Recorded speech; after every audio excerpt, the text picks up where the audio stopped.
Let me get straight to it. I know people in our country are frustrated with our politics. I know they feel that much gets promised, but not enough is delivered.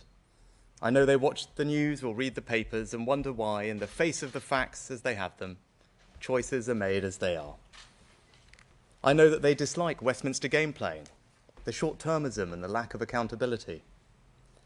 But most of all, I think people are tired of the false choice between two versions of change that never go beyond a slogan. I've been Prime Minister for nearly a year now, and it is a privilege of my life. I know the fundamentals of our great country are solid and timeless. Its people are its greatest strength, economically and socially. Their hopes and genius are what propel us forward, not government. Government can set the framework, step in when needed, and step back when necessary. It can make big decisions. But what I've concluded during my time so far as Prime Minister is that those decisions, the decisions that could bring real change, change that could alter the trajectory of our country, can be so caveated, so influenced by special interests, so lacking in debate and fundamental scrutiny, that we've stumbled into a consensus about the future of our country that no one seems to be happy with. And this is because too often, motivated by short-term thinking, politicians have taken the easy way out, telling people the bits they want to hear, and not necessarily always the bits they need to hear. Now, we are making progress, including on my 5 priorities. Inflation, down again today and on track to be halved. Fastest growth in the G7 over the last 2 years. Debt on target to be falling. The NHS, treating more patients than last year. And small boats, crossing significantly down on last year. But put simply, that isn't enough. If for too many there remains a nagging sense that the path we're on, no matter which party is in government, isn't quite what we hoped for, and that no one seems to have the courage to say so. That we make too little, that we spend too much, that things take too long, and that even when we know these things, we seem powerless to change them. Now, I'm here today to tell you that we do not have to be powerless. Our future doesn't have to be a foregone conclusion. Our destiny can be our own choosing, but only if we change the way our politics works. Can we be brave in the decisions we make, even if there is a political cost? Can we be honest when the facts change, even if it's awkward?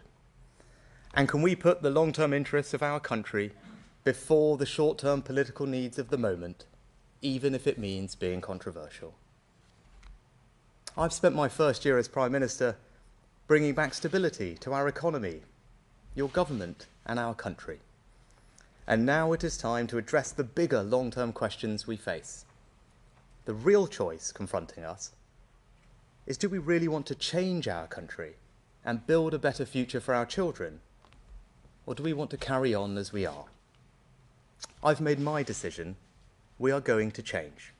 And over the coming months, I will set out a series of long-term decisions to deliver that change. And that starts today, with a new approach to one of the biggest challenges we face, climate change. No one can watch the floods in Libya or the extreme heat in Europe this summer and doubt that it is real and happening. We must reduce our emissions. And when I look at our economic future, I see huge opportunities in green industry. The change in our economy is as profound as the Industrial Revolution, and I'm confident that we can lead the world now as we did then. So I'll have no truck with anyone saying we lack ambition. But there's nothing ambitious about simply asserting a goal for a short-term headline without being honest with the public about the tough choices and sacrifices involved, and without any meaningful democratic debate about how we get there. The Climate Change Committee have rightly said, you don't reach net zero simply by wishing it. Yet that's precisely what previous governments have done, both Labour and Conservative.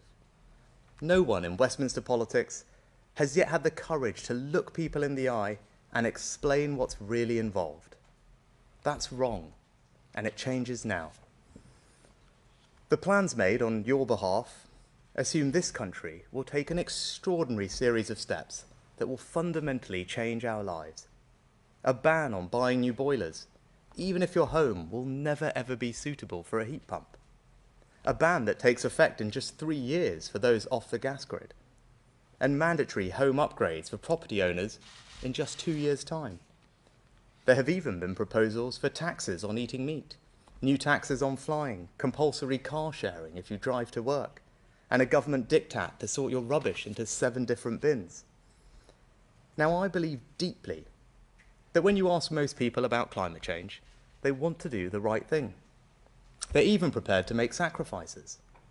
But it cannot be right for Westminster to impose such significant costs on working people, especially those who are already struggling to make ends meet, and to interfere so much in people's way of life without a properly informed national debate. That's especially true because we're so far ahead of every other country in the world. We've had the fastest reduction in greenhouse gas emissions in the G7, down almost 50% since 1990. France, 22%. The US, no change at all. China, up by 300%. And when our share of global emissions is less than 1%, how can it be right that British citizens are now being told to sacrifice even more than others?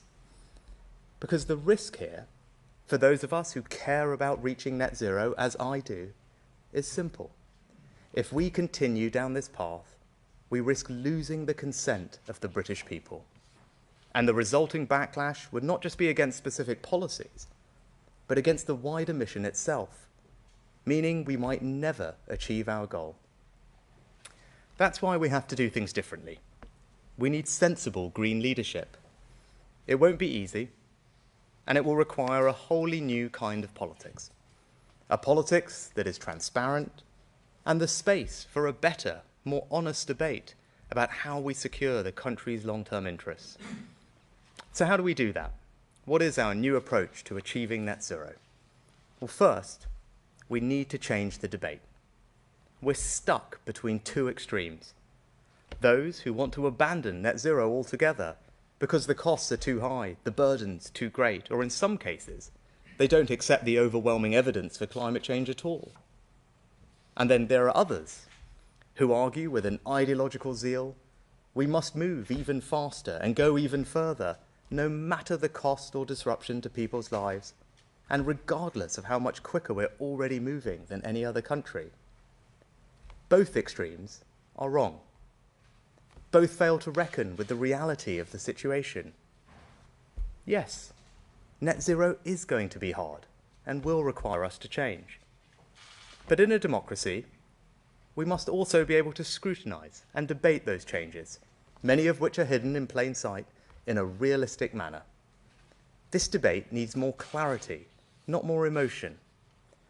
The test should be, do we have the fairest credible path to reach net zero by 2050 in a way that brings people with us?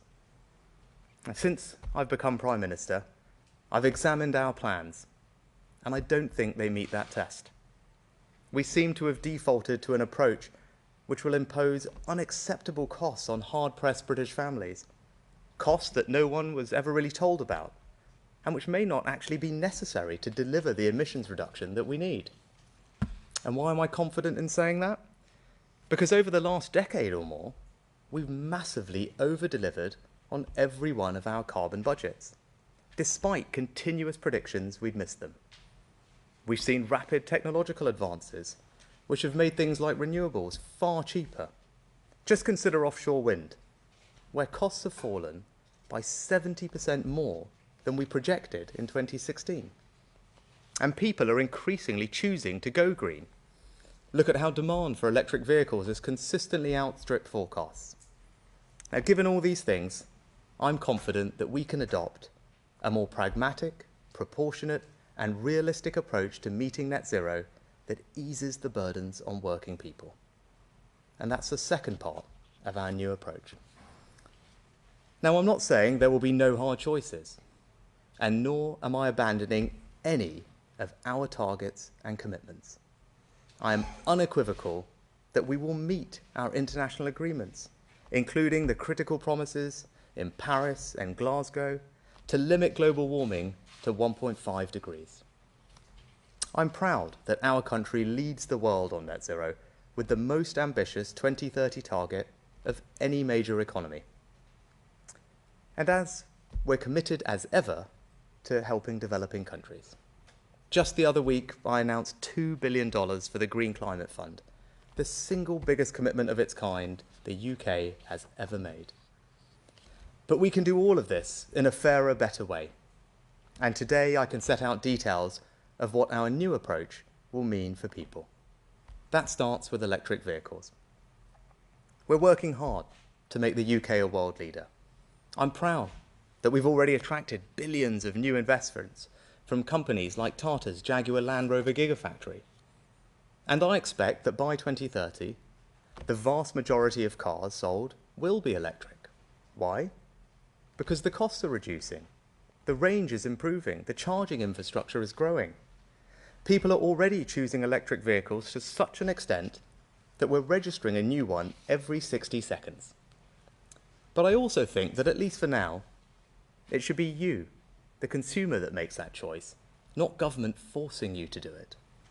Because the upfront cost still is high, especially for families struggling with the cost of living. Small businesses are worried about the practicalities. And we've got further to go to get the charging infrastructure truly nationwide.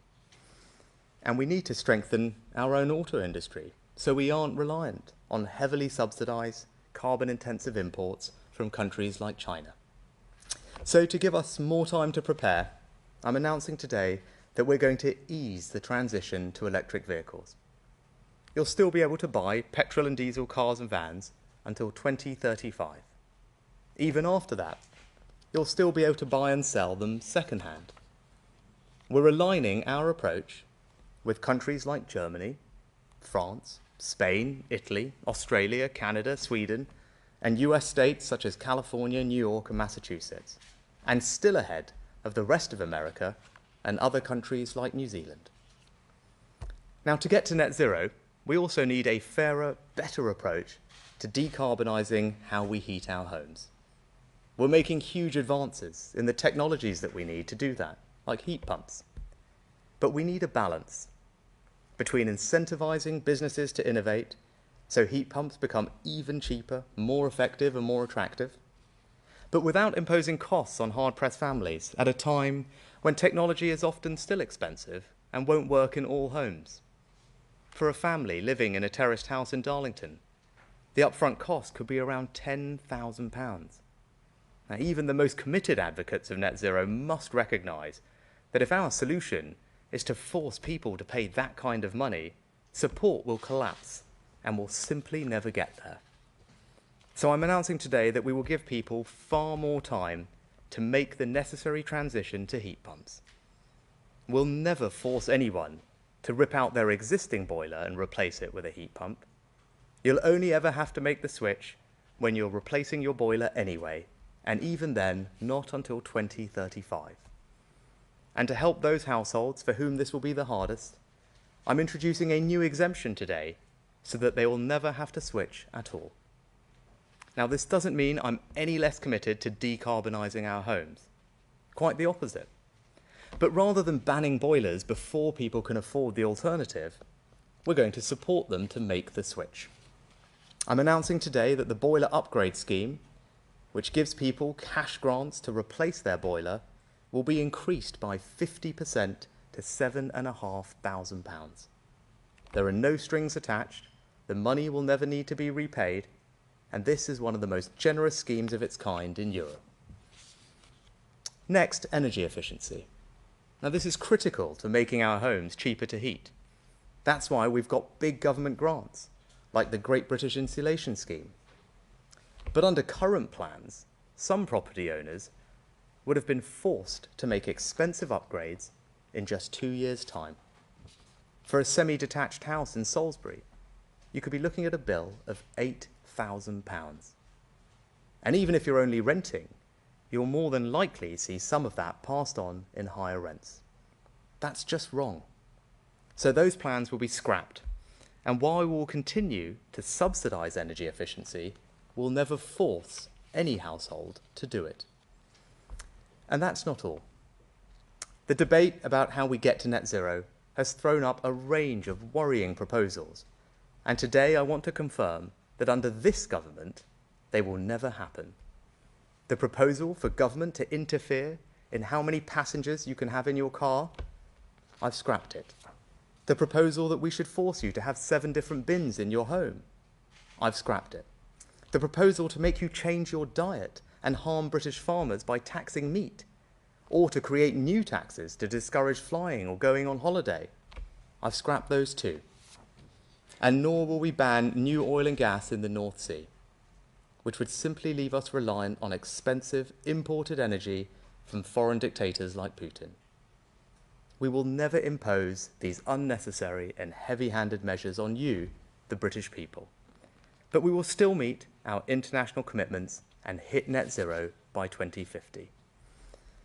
And if we're going to change politics in the way I'm talking about, we can never allow carbon budgets to be set in the same way again.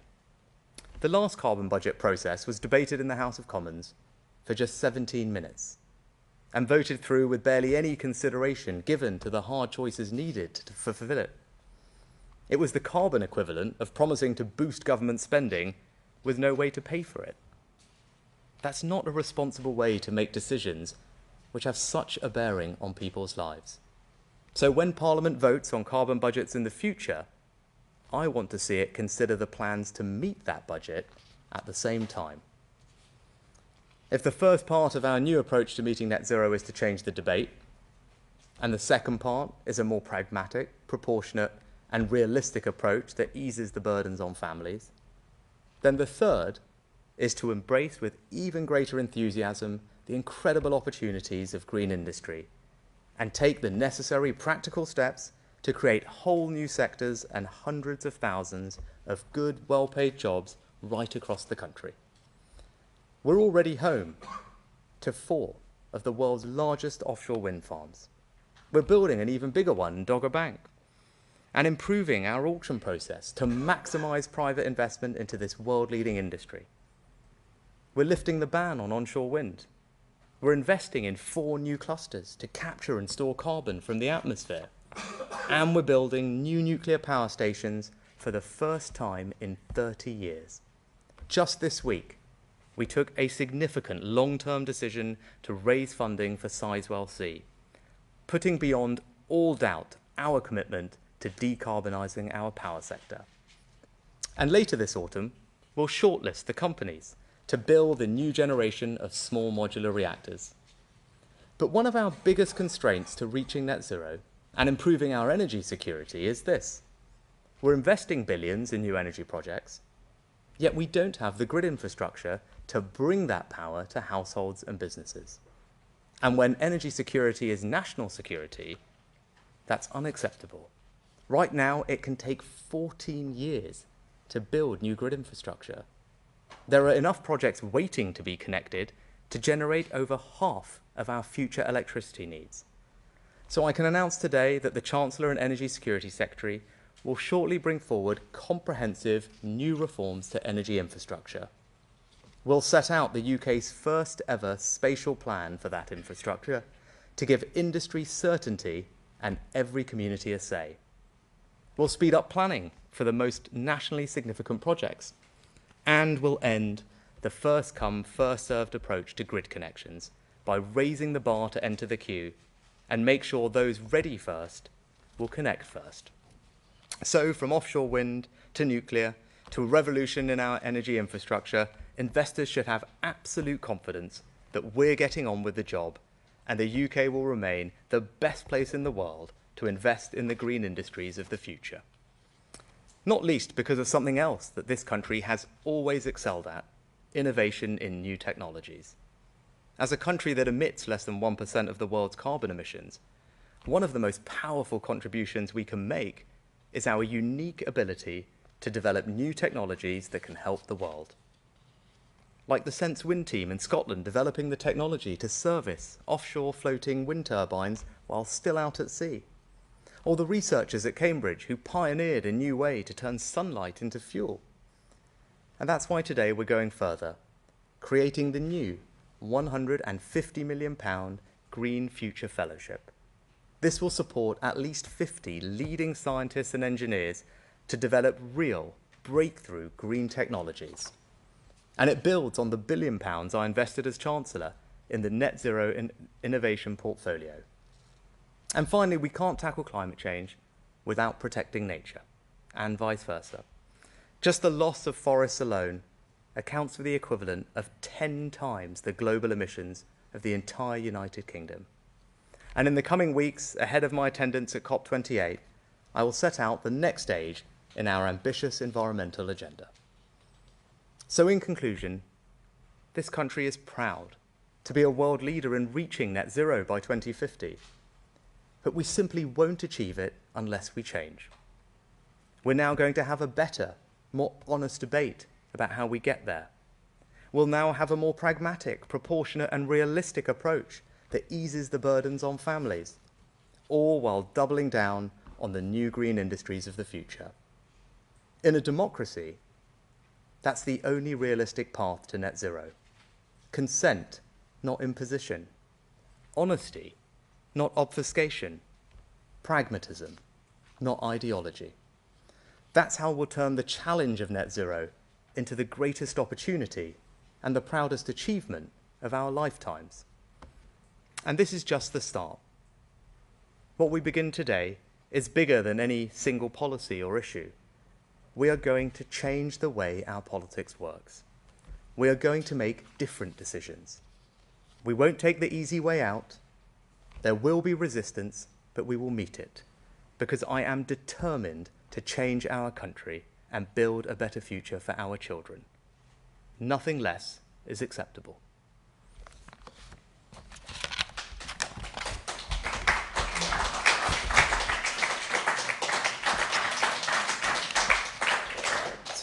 I'll turn to some questions from the media. Could we start with the BBC, please?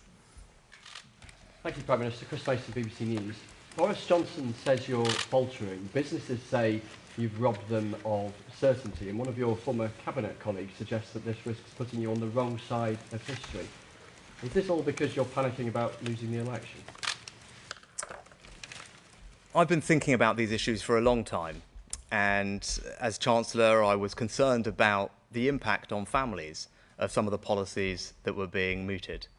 When you think about it, as I mentioned, policies that would cost a typical family around the country £5,000, £10,000, £15,000, and we seem to be on autopilot to just adopt these things. I didn't think that was right at the time, and now as Prime Minister, I've got an opportunity to change things. And what I don't want to do is make yet more short-term decisions, easy ways out, that ultimately not be straight with the country about what those mean for them, the costs that those are imposing on them. I don't believe that's the right thing to do. I want to make the right decisions for the long term of our children, of our country, and that won't be easy. And as you can see, there's lots of resistance to what I'm saying today. But what I'm trying to do is make sure that we're on a path to deliver net zero, because I firmly believe in it, but we're going to do that in a fair, in a proportionate way that brings people along with us and minimises the burdens on families.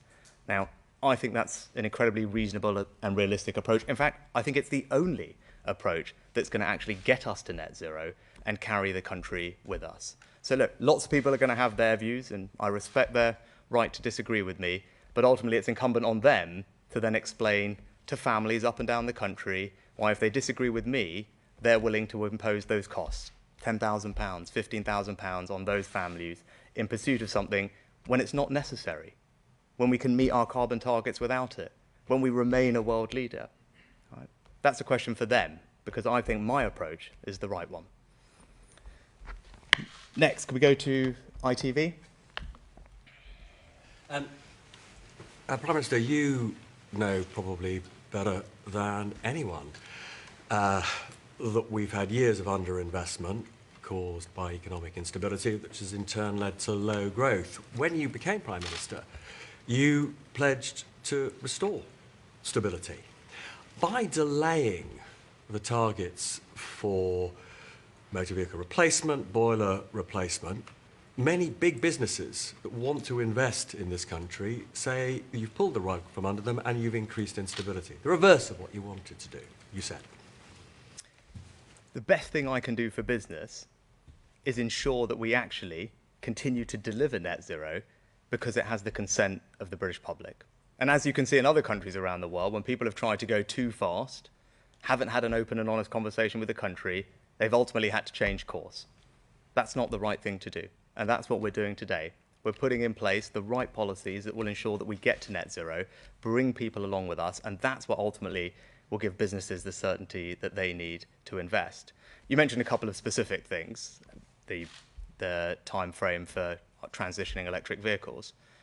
As I pointed out, 2035, that's the same target as that in France, Germany, Italy, Spain, Canada, Australia, California, I can go on. That is the global mainstream target.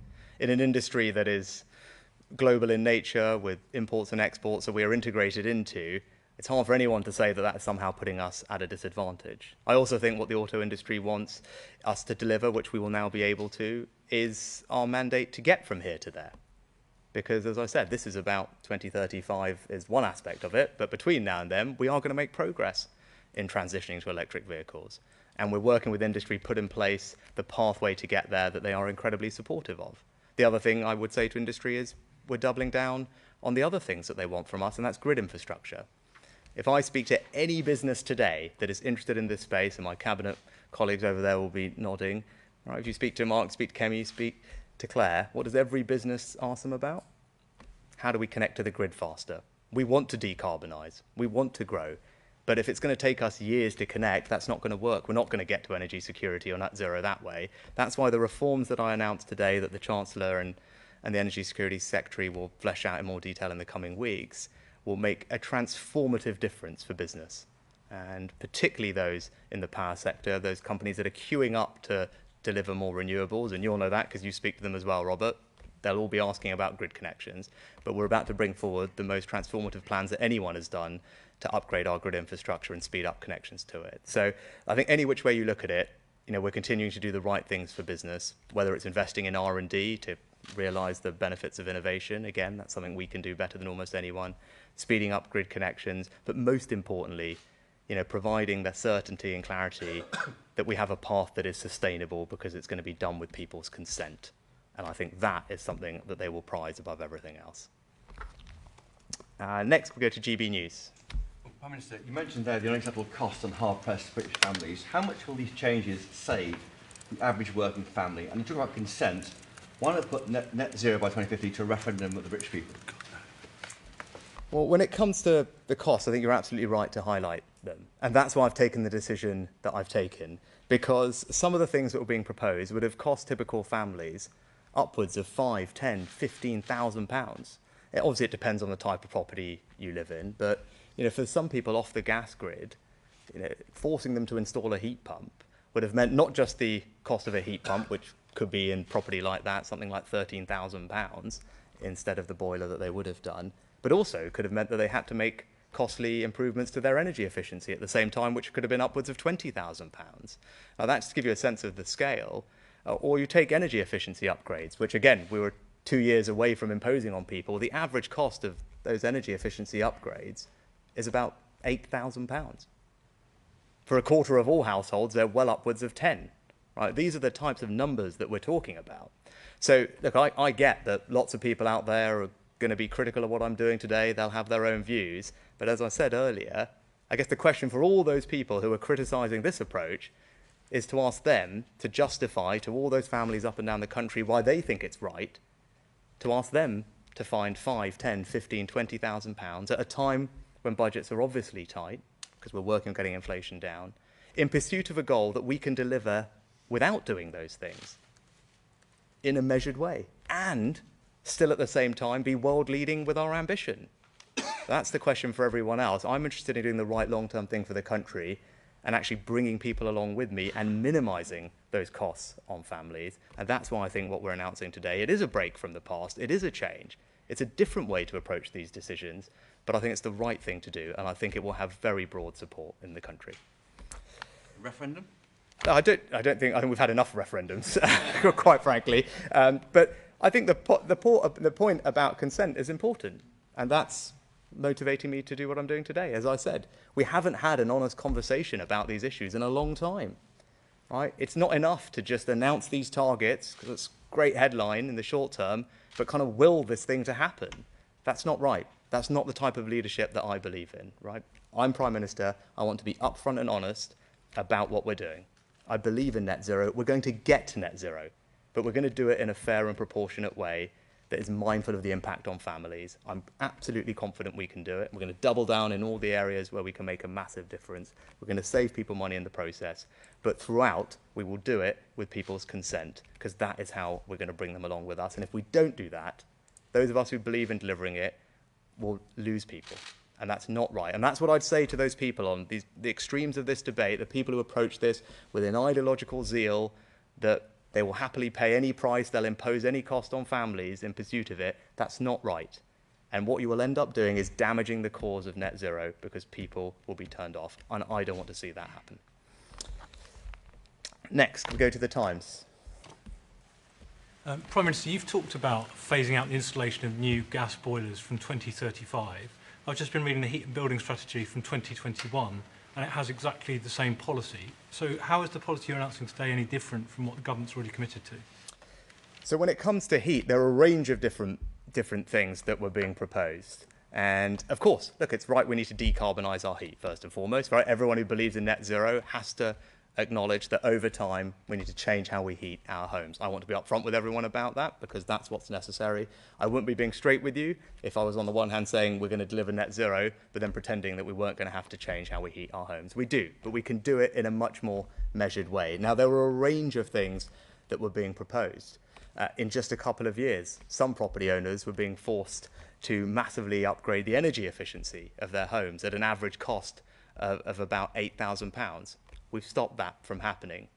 A year after that, we were proposing that those off the gas grid were going to have to make changes to their boilers. And as I said, for many of those people, this was exorbitantly expensive or actually just deeply impractical. We've stopped that from happening. And for everybody else, we will have to make the change. Right? 2035 is the right type of time frame, because boilers on average last about 15 years. And if we want to get to 2050 and be net zero compliant, you work backwards, that's about the right time frame. So we shouldn't be doing things before then, but that's a sensible time frame to do it. But as I've announced today, we recognise that there are a number of properties for whom this just won't make sense with the technology and what we know today. And that's why we're introducing a new exemption, which will cover about a fifth of all households. But there are those houses up and down the country, either the extra improvements they have to make for their grid connection or the energy efficiency improvements they would have to make to install the heat pump, just either are not practically feasible or so disproportionately expensive that it's not right. So that new exemption today is a new policy, and as well as shifting the timelines out to 25. But again, also, because I am committed to doing this, I'm being upfront that that will need to happen, and we're supporting people today to make the change. So we have a scheme called the Boiler Scrappage Scheme, which provides families with £5,000 right now if you want to make that transition yourself. I'm increasing that today by 50% to £7,500. Now, that's a significant increase. It means it's one of the most generous schemes in Europe. But also, roughly, that £7,500 is about the difference between a typical heat pump and a typical boiler. Obviously, it will vary by circumstances. But what we're saying is, for those people who want to do this, we're going to step in and help you in the short term. That will help grow the industry, get more people adopting this technology and spreading the word. And it's a signal of our intent to make this transition. But that's the right way to do it, not to impose disproportionate bans and mandates on people in the next few years that just come with a huge cost when the technology is not quite ready. Next, we go to the Daily Mail. Thanks, PM. Jason Gross from the Daily Mail. You mentioned the government's carbon budgets. They're legally binding. Some of this other stuff is in law. Can you deliver this package without changing the law? And we've heard from some people on your own benches there is opposition on your side to some of this. Are you confident you can win those votes? You're the chief whip lurking over there. What's he telling you? Can you carry the party on this? On the first one, I just want to be absolutely unequivocal about this. We remain completely 100% committed to all our targets, both our international targets, Paris, COP, but also our domestic targets. The nationally determined contributions to 2030 target, all of those remain. Not just that we committed to them, though, we are confident of delivering them. Energy Security Secretary and I have spent a lot of time since she got the job to go over all of this, and we are entirely confident that even with these changes, we are still on track to meet all our obligations. And obviously, as you'll know, under the legislation that we have that you pointed to, the Energy Security Secretary has an ongoing responsibility to ensure that we're on track and does regular reviews of all this under Section 13 of the Climate Change Act, and we will continue to do all of that. And that's why I'm confident I can stand here today and make these announcements, whilst also saying that we are confident that we can continue to deliver on all our commitments. And look, on your second question about people who disagree, as I said, there can be a range of different opinions on this. I accept that this is a controversial topic, but I think the debate on this has been charged with far too much emotion and not enough clarity. Right? And there are people on extremes of this debate from either side. I don't think those extremes are right. I think the broad majority of people in this country, they believe in net zero, they're prepared to sacrifice for net zero, but they just want that to be done in a proportionate, pragmatic, and realistic way, and they want people to be honest with them about what's involved. And that's the approach that we're putting in place today. And for those people who disagree with that, as I said, it's on them to explain to families around the country why, if they disagree with me, they think that those families should be forced to pay £5,000, £10,000, £15,000 to do things that are not necessary to get us to net zero, and at a time when budgets are already tight, and we continue to lead the world in bringing down carbon emissions. And as I said, I hope that as now people, rather than looking at the speculation, but having now seen what I've actually said and the detail of what we're saying, can digest it, absorb it, and I think it will command very broad support, not just in our party, but also in the country. Next, The Sun. Thank you, Prime Minister. Harry Cole from The Sun. You say you're changing gear and going to make some very big policy announcements and big high-risk decisions in the coming months. Is this the start of some sort of political baseball to try and turn that 20-point poll deficit around? And on a theme, you say you want to be honest and open about hard choices. Is HS2 next? Can you guarantee that it remains your government policy for a high-speed rail train to go from Euston to central Manchester? Thank you. Well, look, it's a very generous comparison to baseball, which as a cricket fan I will certainly bank. But look, no, this is not actually about politics. Right? This is not about the politics. This is about doing what's right for the country in the long term. This is about me having had this job for just under a year, thinking hard about the things that will make real difference, that will bring real change to this country, that will put this country on a different trajectory and build a better future for our children, and recognising that those decisions are going to be controversial, but I'm going to do the right thing, and that's the change that I'm going to bring, because we can't deliver that better future for the country. We can't deliver the change that people want to see unless we change how we do politics, and this is an example of that. Now, I'm not going to speculate on all the other things, but this is something that many people have grappled with for a long time, and what I want to do, as I said, is bring transparency and clarity to this debate and set out a very clear direction of travel, which I appreciate is different from what's gone before, but I'm not apologising for that, because I think this approach is the right one. And this one is the one that I think the country deserves. This is what the country needs, and this is what we will deliver. HS2? As I said, I'm not going to speculate on lots of the other things that people will be talking about. What I'm focused on today is something that the Sun in particular has been campaigning on for a long time, is finding a fair, proportionate, pragmatic way to deliver net zero, bring the country along with us, and that's what we're delivering today. Next, can we go to The Guardian? Thanks, Prime Minister. Pippa Carrera from The Guardian. I think a lot of people listening to you will be wondering what exactly you're going to do to replace the specific targets that you're rolling back on today in order to meet that net zero target for 2050. Can you give us a bit more specific idea of how you're going to do that? And also, if I can ask, you've often said that your daughters are the experts on climate change in your household. How are you going to explain your decision to water down your climate targets today to them? And do you think they'll buy it? So in terms of meeting our climate obligations, I guess it's the same answer that I've given before. The Secretary of State has an ongoing responsibility to ensure that we're on track to deliver all our commitments. We believe we are. There are obviously regular reviews of that happen, but because of all the things that I talked about earlier, the fact that we've consistently over-delivered, the fact that costs are coming down faster than we expected, the fact that adoption is happening faster than we thought. Those are all reasons, as well as the myriad of other policies that are in the mix. There's over 100 different policies that are all play a part in helping us deliver our goals. So it's not as simple as one in, one out. You have to constantly look at that entire mix of things, how they're delivering, what the environment is, and that's how the Secretary of State makes our regular assessments. But we believe we are absolutely on track to deliver our commitments, which again, as I would iterate, and this goes to your second point, about which I just disagree with. I think it is absolutely wrong to describe in any way, shape or form what I am doing today as watering down our targets. Our targets remain, right? Our commitment to net zero and the Paris and COP agreements that we signed remains. And our nationally determined contribution, our 2030 target, remains. And again, just for clarity, because this is the only thing that everyone is consistent on, we are forecast and we have committed to reduce our carbon emissions by 2030 by 68%. There is no other advanced economy in the world who comes close to that kind of commitment. That's a commitment that we're sticking to today. It's a commitment that we're confident we can deliver. Just to give you a sense, we're at 68%. Where's the EU? 55%. Australia, 45%. America, Japan, 40%. Canada, 20%. New Zealand, 18%. Right? So this idea that we're watering down our targets is just wrong, right? And this goes to this debate where there's all this emotion in it and people on extremes, but those are the facts.